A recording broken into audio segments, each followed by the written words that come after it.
100 মিলিয়নের বেশি মানুষ হত্যা করা হয়েছে দুইটি বিশ্বযুদ্ধে। আমাদের অনেক মুসলমানকে তারা কনভিন্স করে ফেলেছে, অনেক মুসলমানের সন্তান কনভিন্স হয়ে গেছে, হ্যাঁ তাই তো, মুসলমানরা অনেক অশান্তি সৃষ্টি করে।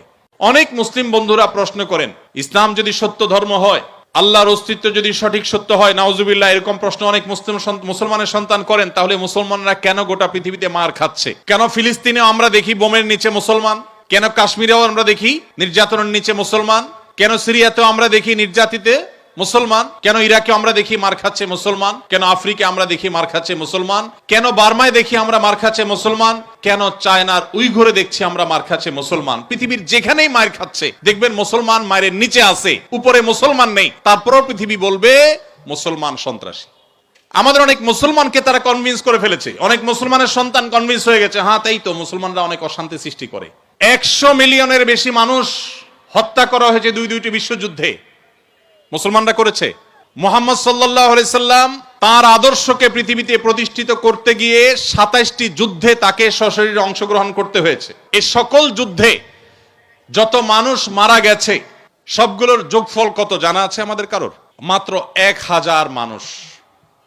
এর মধ্যে 600 জন বিশ্বাসঘাতকতার অপরাধে দণ্ডিত হয়ে মৃত্যুদণ্ডের মুখোমুখি হয়েছে, আর বাকি 400 মানুষ মারা গেছে 27টি যুদ্ধে। কল্পনা নয়, গল্প নয়, বাস্তব। একটা ইউনিয়ন দখল করতে গিয়ে তো 400 বেশি মানুষ মারা যায়। আজকের পৃথিবীর মানবতার সবক দেওয়া মানুষগুলো পাখির মতো মানুষ মেরে যেখানে সমান করে ফেলছে, সেই মানুষগুলোই আবার মুসলমানদেরকে বলে যে মুসলমানরা নাকি সন্ত্রাসী, মুসলমানরা নাকি পৃথিবীতে অশান্তি সৃষ্টি করছে।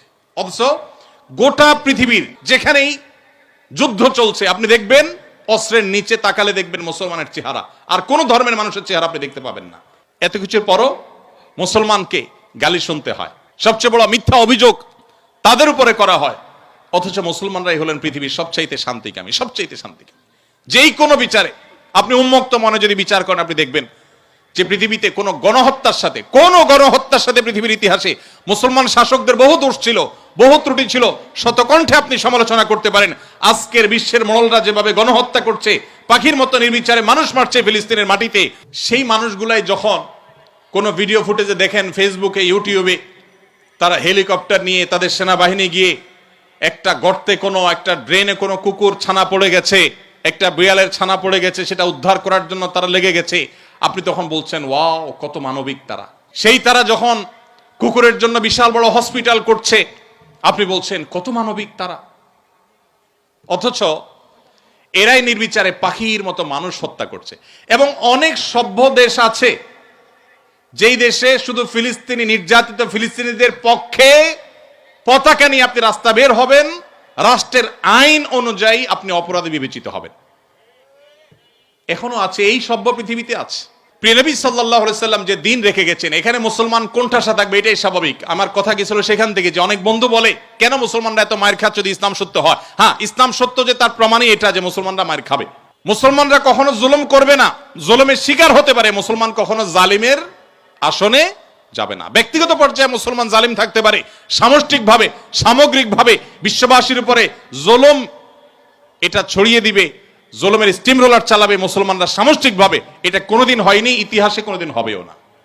অতএব যারা মনোবেদনা আছেন, কষ্টে আছেন, বিপদে আছেন, ভেঙে পড়েন যে এত বিপদ কেন, তারা নিজেদেরকে অনেক সময় মনে করেন যে আমি অপরাধী। না, এটা বরং সান্ত্বনার ব্যাপার। যে যত ইমানদার হবে তার জীবনে যত পরীক্ষা আসবে তার থেকে তত কষ্ট করতে হবে এবং কষ্টের মধ্য দিয়ে পার হতে হবে। ইমানদারের সাফল্য হলো যে যত কষ্টই হোক না কেন, একভাবে না একভাবে কষ্ট শেষ হবে। কোনোভাবে যদি শেষ না হয়, মৃত্যুর মাধ্যমে শেষ হবে। এরপর যদি আল্লাহ তাআলা আমাকে জান্নাত অফার করেন যে বান্দা তুমি অনেক কষ্ট করেছো, তোমাকে আমি জান্নাত অফার করছি, তাহলে আমার সারা জীবনের কষ্টের বিনিময়ে অনন্তকালের জান্নাত পেয়ে গেলে এটা নিশ্চয়ই লাভজনক ডিল। দুঃখ বা কষ্টে যখন থাকি তখন আমরা সাধারণত এই বিষয়গুলোকে এভাবে অনুভব করতে পারি না, একটু কষ্ট হয়। যখনই আপনি আমি দুঃখে পতিত হব, আমাদের নবীজির কথা স্মরণ করব যে তার চাইতে দুঃখে কেউ ছিল না, সবচেয়ে কষ্টে ছিলেন, কিন্তু তার চাইতে সাকসেসও পৃথিবীতে কেউ ছিল না। কি অর্থে সফল? ওই যে তার মিশনকে তিনি সবচেয়ে ভালোভাবে বাস্তবায়ন করেছেন। প্রথম এবং দ্বিতীয় বিশ্বযুদ্ধের মধ্যে 100 মিলিয়ন মানুষ হত্যা করতে হয়নি। তার আদর্শকে তিনি পৃথিবীতে অত্যন্ত চমৎকারভাবে প্রতিষ্ঠা করে গেছেন, সবচেয়ে শান্তিপূর্ণভাবে, সবচেয়ে কম মানুষের জীবনের মূল্যের বিনিময়ে।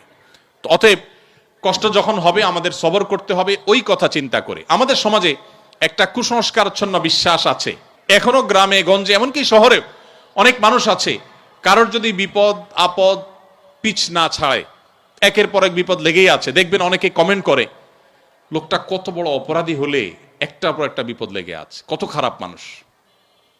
অথচ একটার পর একটা বিপদ লেগে থাকা এটা মানুষের খারাপ হওয়ার কোনো প্রমাণ নয়। একটা মানুষ ফেরেশতার মতো ভালো মানুষ হয়েও তার উপরে বিপদ হতে পারে, বরং কখনো কখনো লাগাতার এবং ধারাবাহিক বিপদ এটা তার সততার, আল্লাহ ভীরুতার, আল্লাহর নেককার বান্দা হওয়ার প্রমাণও হতে পারে। তো এই জন্য আমরা যারা বিপদগ্রস্ত আছি তাদের জন্য সান্ত্বনা হলেন নবী করিম সাল্লাল্লাহু আলাইহি সাল্লাম। আল্লাহ আমাদেরকে ধৈর্য ধারণ করার তৌফিক দান করুন। আস-সুন্নাহ ফাউন্ডেশন, উম্মার স্বার্থে সুন্নাহর সাথে।